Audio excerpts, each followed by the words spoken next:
welcome back to a special edition of the eyeBytes podcast. I'm one of your hosts, Daniel, and with me, as always, the Wolverine to my Deadpool, Sajandeep. How you doing, man? I'm doing well. How are you doing, man? It has been a long time. A couple of months? Yeah, it's been a couple of months. Yeah, pretty much.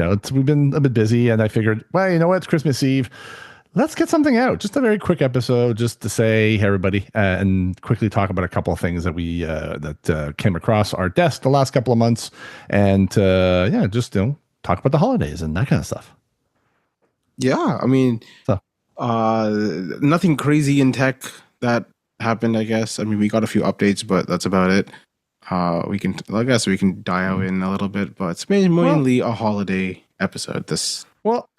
There's one thing I want to bring up. So we had iOS 18.2 come out a little while ago, and that was one I think a lot of people in the blind community were looking forward to getting because of the ChatGPT integration. And I was looking forward. Basically, what I was looking forward for was be able to send a photo to ChatGPT and have it described. Sometimes, instead of having to take a screenshot and then go to the Photos app and share it to Be My AI, I was like, hey, I can just take ask Shlomo to, take a photo or a screenshot and send it to ChatGPT. And although it wasn't quite what I was hoping, I was kind of hoping from what I thought it was going to be is that you swiped with voiceover over an image. And then you would just ask Shlomo, and yes, I'm saying Shlomo because I don't want to trigger anybody's speakers. So I thought if I swiped voiceover focus onto a photo and then asked Shlomo to describe it, it would describe just the photo. But it turns out it actually takes a screenshot of the entire screen and sends that off. Yep. So it wasn't quite what I thought, but that's okay. You just have to expand the photo, and then you can ask Shlomo to describe it using ChatGPT. So it wasn't so bad. I do like the way Gemini. What he means by expanding it, if there's a keyboard in the way or something, you could make sure you dismiss the keyboard and make sure that all your images in the full frame, and then do it. If that option is there. Or option, for me, option. The way for me to do it was always like just connecting a Bluetooth keyboard to make the on-screen keyboard disappear, so I can then take a screenshot back then and then be able to share it to Be My AI. Although if I now with the ChatGPT, I can just ask Shlomo to take a screenshot and take a look at it and describe the photo. You can actually say, hey, you know what? Can you just describe the photo, ignore the keyboard altogether? And it will actually do a pretty good job. And keyboard only covers us, maybe I'd say a quarter of the bottom of the image. So it's not too bad.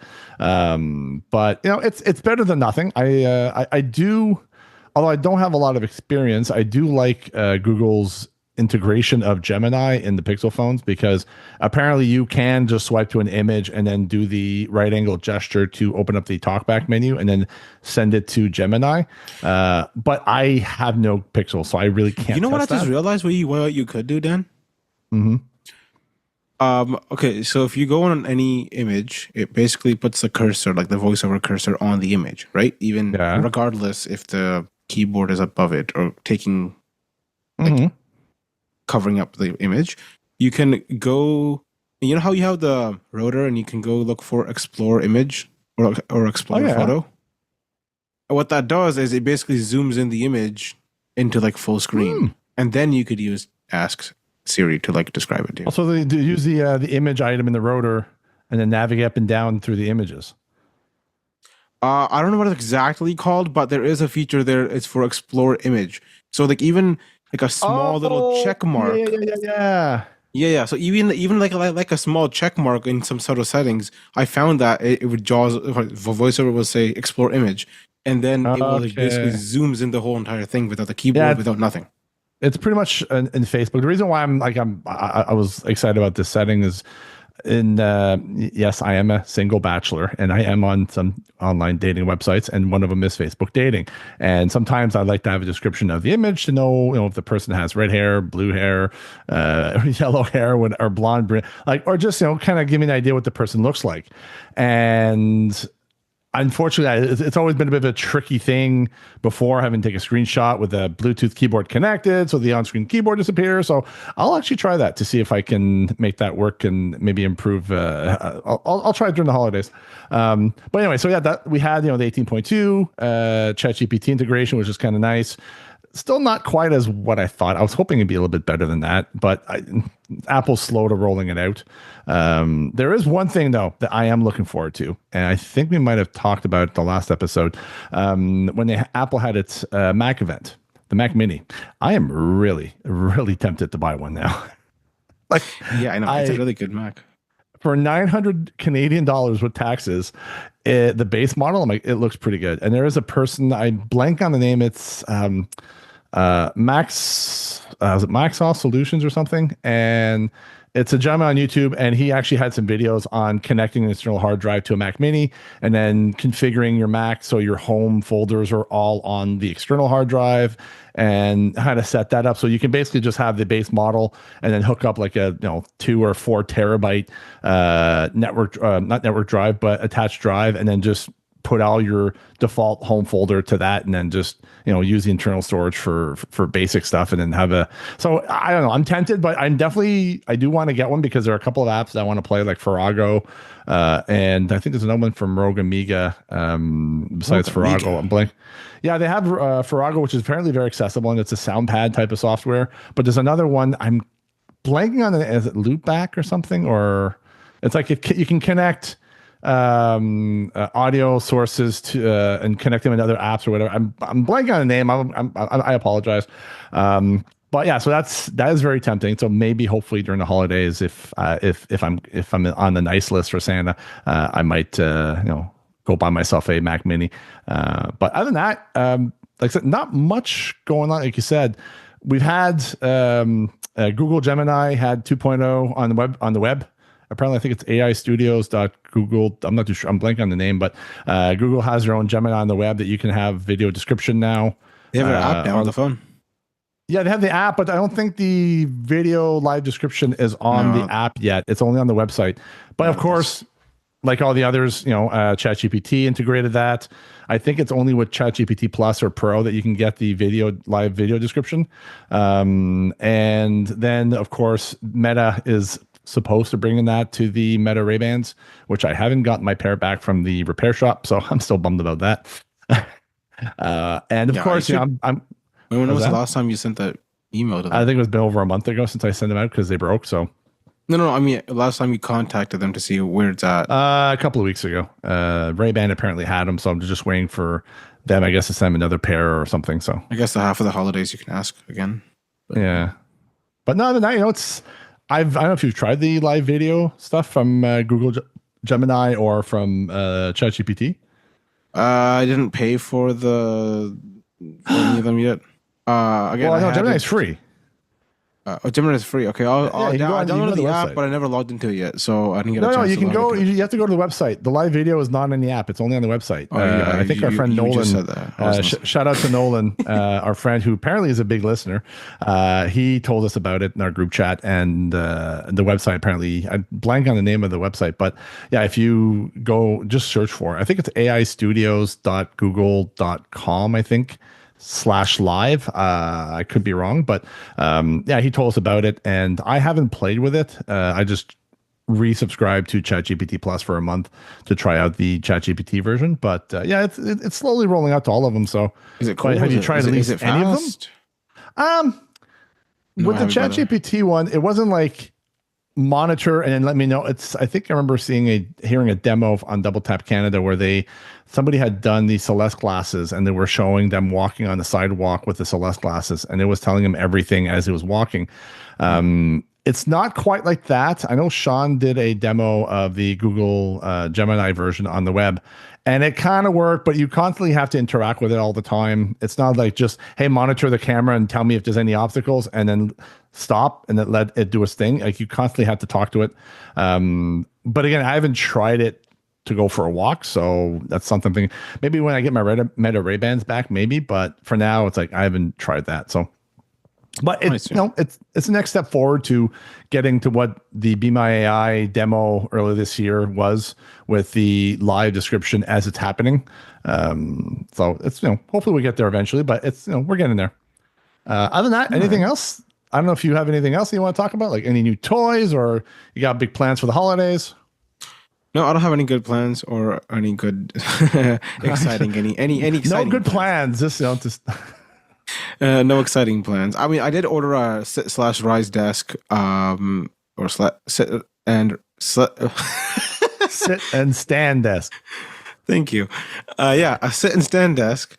And I ordered one from Best Buy, and so right now what we're both using is an IKEA makeshift desk where it's a countertop and with like 4 or 6 legs, right? Best desk I ever got.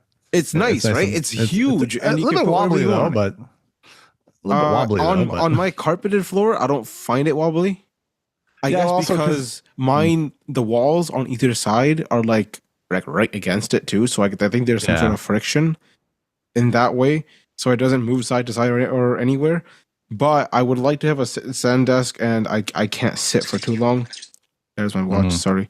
And yeah, I can't sit for too long or whatever. So I'm trying to get a different desk. And I recently was going to upload a YouTube video. I told you that I was going to do it, but then I didn't do it because I kind of took everything out.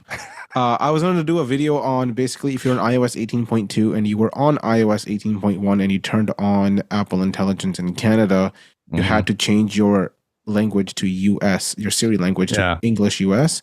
But with 18.2, you can switch it back to English Canada and it will work. So I was going to do a little update on that and do a little rundown on how the ChatGPT system works or whatever. But there's a trillion videos on YouTube already about that, and pretty much. But I was like, okay, I'll just make one just to show that I'm actually doing something on this channel. But I'm gonna post videos. Meantime, but then crickets. Because I ordered a new desk and stuff, so I dismantled my other desk that I had over here because I had a camera mounted on top, and the rig that I was using was very sketchy, and I have like a $4,000 camera on top of it. I'm like, if that thing falls someday, the lens are separate. You can price. Skip the price tag and just say it's a very expensive camera. Yeah, but whatever, it's fine. Whatever it is. I mean, obviously it's a really expensive camera. Cameras are not cheap these days. But yeah, it's a DSLR camera. And anyway, and because that's like mounted on top, I found a better rig where it is from our company Neewer, or Neewer. Neewer, yeah. Yeah, cool. So they have like a cross thing. So it has it came with 3 legs that attach on, like they mount on the desktop. There's nothing like on the ground. So like everything is floating on the desk, and it's like clamped onto the desk. And then there's a bar that goes across the desk, one side to the other side, and there's some clamps that it came with, and you can mount stuff directly and face it down onto the desk. Before I had a different rig where one leg had basically one microphone and it was like tipping over like forward, and it was like bending because of the weight. There was so much weight on it, and I'm like, okay, this is not ideal for a long term thing. I don't want, now nothing is bending, nothing is creaking or nothing, like it's perfect. So but nothing is plugged in right now because I'm going to have to dismantle my other desk because I don't know what I'm going to do with this IKEA one. I kind of love it. It's because it's massive, it's huge, you can put everything on it. It's just because for you, your system is like open, so you can actually move the desks back and you can, wire your cables perfectly. I can't do that because I have 2 walls on either side, and I have to like bend over my desk and like try to run my cables and everything. And I would like to have a sit and stand desk and stuff. So I'm changing everything up. So I'm waiting for that desk. It was supposed to come today, didn't show up. Tomorrow's Christmas. It's not going to show up tomorrow. So maybe Thursday or Friday. Never know. Maybe if you're nice, Santa might bring you in early. That'll be nice. But I don't think anyone wants to work on Christmas. In this case, Jeff Bezos. In this case, I'd be surprised if Jeff Bezos shows up at your door. Here's your desk. That'll be fun. But yeah, no, that's not happening. So that I don't. I'm not getting my desk anytime soon yet. So, but I'm hoping that it will come either like sometime in the weekend. Because last time my other desk that I bought that only had 2 legs. I canceled that order They said no, we canceled it, but then they said no, we shipped it, so you can return it to when you receive it. So I have to send that one back, and I got a new one with 4 legs and 2 motors. So it's coming in. It's just that once it comes, I'm gonna pretty much dismantle my other desk and move everything to this. So I cannot wait for that because you got a week of vacation, so you got plenty of time. Exactly. So that's what I'm saying. So I hope it comes Thursday, so I have like 4 days to like play around with it, And I mean, it's just a desk that goes up and down, nothing crazy. But I need to like wire my cables and stuff, and it actually has cable holders and like organizers and stuff. Wow. I'm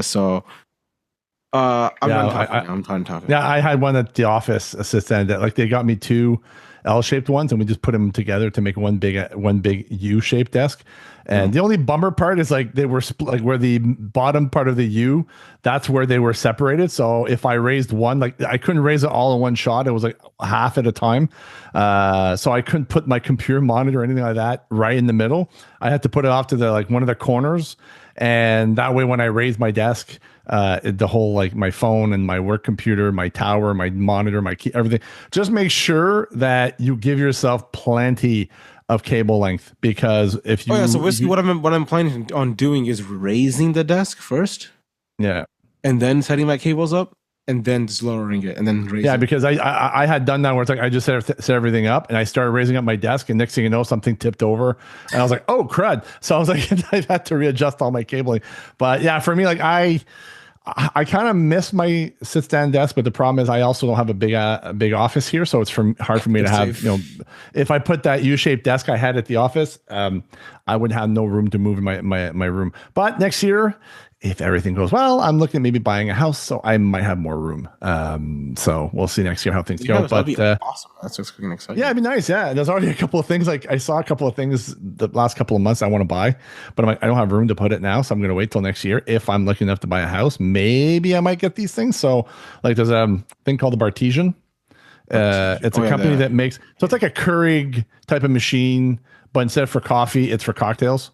They make their own with a touchscreen, but then the one I saw is made by Black & Decker. It's the Bev, and you connect your liquor bottles to it, and those lights lighting up the bottles, and you get these pods. You can make different drinks, and it grabs when you make them, it grabs like different ounces of like whiskey or rum or whatever you have, and it makes the cocktails with the mixes, and it looks pretty nice. But I'm like, I'm gonna wait till next year if I get a house and if I can afford it, maybe. But for now, it's like I don't have the place to put it, so I'm gonna hold off. But no, it's for me on that gadget. What did you buy? A HomeKey compatible smart lock. It's like, oh wow, it feels like I don't know. It feels like I'm James Bond when I'm entering my house now. I could like use my phone or like tap my wrist on it, and it makes a really cool sound when it unlocks. Not the gears, but there's like a sound and there's a speaker whenever it like authenticates, and it sounds so cool. I don't know what this feels. It just feels cool. Well, come on.